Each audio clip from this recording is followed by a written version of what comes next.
Hello everyone, welcome back to another draft-oriented video. For this video, I want to do an analysis of Kenny Pickett and why his hand size is the topic of many a conversation regarding his draft stock. To come to a conclusion of what Pickett's potential future outlook will be, we need to assess many parts of his game and his physical build around the hands, as well as what having historically small hands does to a quarterback. Kenny Pickett's hand size is historically small, as I mentioned. So small, in fact, there's only really one quarterback that has significant starts as a starter that I can even compare him to. That quarterback is the one on the right, Michael Vick. Vick and Pickett both have historically small 8.5-inch hand sizes. So when looking at these measurables, we can see that Pickett is slightly heavier quarterback, and he's also much more taller, having 3 inches on Vick. So just looking at the measurables here, the difference is pretty great. Pickett has much more of the prototypical size that these quarterbacks in the NFL possess, and he also throws with his right hand, which is pretty important. Right? Most of these receivers are much more accustomed to receiving the ball from a right-handed quarterback. So measurable wise, Pickett is probably the more favorable quarterback prospect. However, when we compare their combine scores, the obvious better athlete is Vick, and it's not really close. Vick has historically great speed that pretty much every quarterback cannot compete with. For example, Lamar Jackson, while he didn't run at the combine, his supposed time at this Louisville event was a 4.34, which is still slower than Vick. And even taking into consideration that it's his school saying that it's this number and it's not a neutral party, it's probably safe to assume that that time might be even a little bit slower than that. So Vic had a neutral setting, actually had a better time as a 4.33. Well, let's look at their vertical jump because they both did a vert.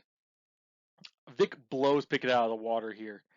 Vic's got an over 4.5-inch vertical jump height advantage, and that's with Vic lacking those 3 inches that Pickett has on him in height. So on top of all this, Vic is doing this back in 2001, while Pickett Combine is in 2022. The reason I'm bringing this up and the reason it matters is the type of training and athlete nutrition has greatly increased since Vic's age, giving much more modern athletes a much better chance at being what we think are these insane athletes or these insane builds, right? Really pushing the boundaries of what we have as athletes. So, Vic has a much greater combine grade than Pickett despite his lesser prototypical measurables. Now we have to look at Pickett's play style in comparison to Michael Vick, who actually did overcome that small hands issue fairly well for at least the early parts of his career. We'll talk about in a moment. So first, let's look at the pocket presence and movement. Kenny Pickett bails from about every clean pocket he gets, and it's incredibly frustrating to watch. He doesn't stand in the pocket well. He really tries to leave it very often. He doesn't move around in the pocket overly well either.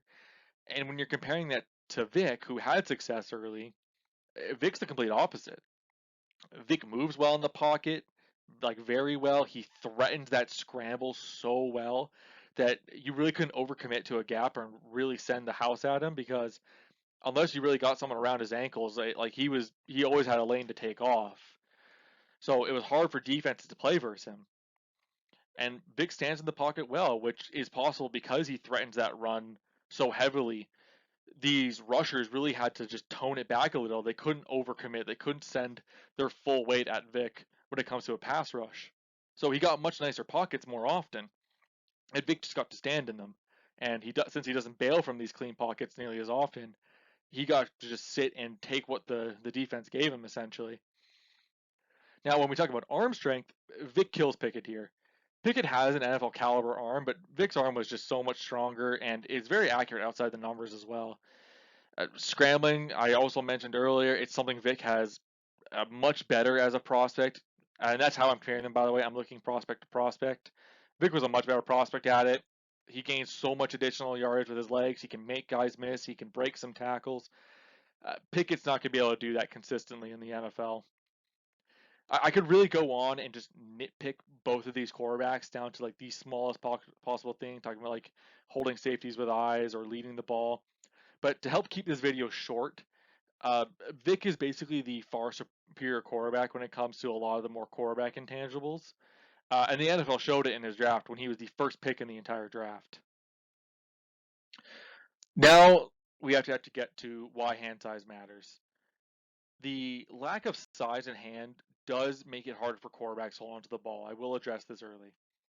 The NFL ball size is significantly bigger than the college ball. Fumbles become much more likely to happen as the grip strength required to actually grip this much larger ball is much greater than those who actually have a larger hand. It's much easier for them to grip it. So his lack of hand size is also really going to affect how he can throw the ball, as it makes it more difficult in his throwing motion to give the ball the touch required while also making it stay in his hands. This was really noticeable in poor weather conditions. If you were watching the Senior Bowl on day 2 when they had really poor weather, Pickett really couldn't throw. He had almost no ball placement. He kept throwing behind the receivers. You know, if this was an actual defense, they would be picking him off or they'd be getting after him on this. You know, that awful ball placement really cannot be present in the NFL, as they're gonna ruin him every time he does something like that. So it's something you have to keep in mind. So when we're coming to a conclusion on Kenny Pickett is a quarterback prospect that does show some nice things and some poor things on tape, like most quarterbacks do. However, his margin for error will be almost indescribably tight and very difficult to overcome. I mean, you can even see in when he plays with 2 gloves on each hand to help increase the actual size of his hand and give him some grip strength on the ball. It's going to be tough for him as a quarterback at the next level trying to make these throws, especially when the defense is hawking down on him. If he gets with a more aggressive defense on a team that can't protect him as well, especially if he can't fix that bailing from clean pockets issue, it's going to be really hard. And when you're comparing that, the only person who's ever had these historically small hands and succeeded is Michael Vick, and Vick has to be his guide to success. It's really hard to see how Pickett's going to really adjust to the NFL level. He's going to have to overcome every physical and mental barrier to just reach a starter status in this league. And that's really kind of where my thoughts sit on Kenny Pickett. He's not my favorite quarterback in this draft. In fact, I have him quite low compared to a lot of other quarterbacks. Those hand size, he has to be basically a 1 in 1,000 to beat. And when comparing him to a quarterback who has beat those odds over 2 decades ago now, he just doesn't measure up nearly as well. So I need him to find a different way of beating the odds than Michael Vick did. And it's incredibly hard for me to think of it.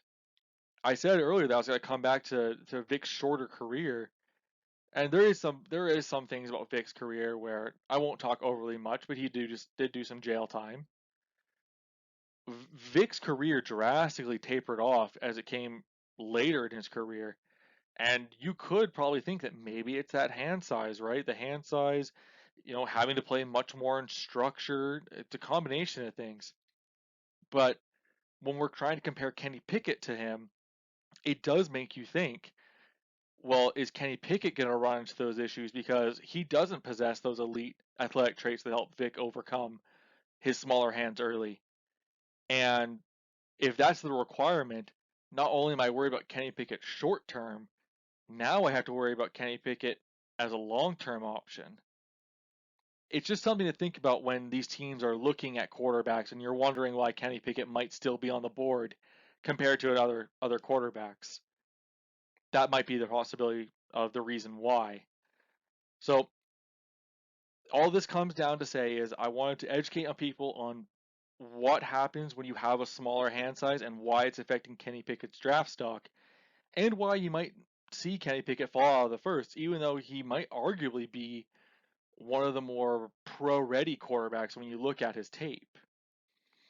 So, with all that being said, thank you all for watching, and I hope to see you next time. Later.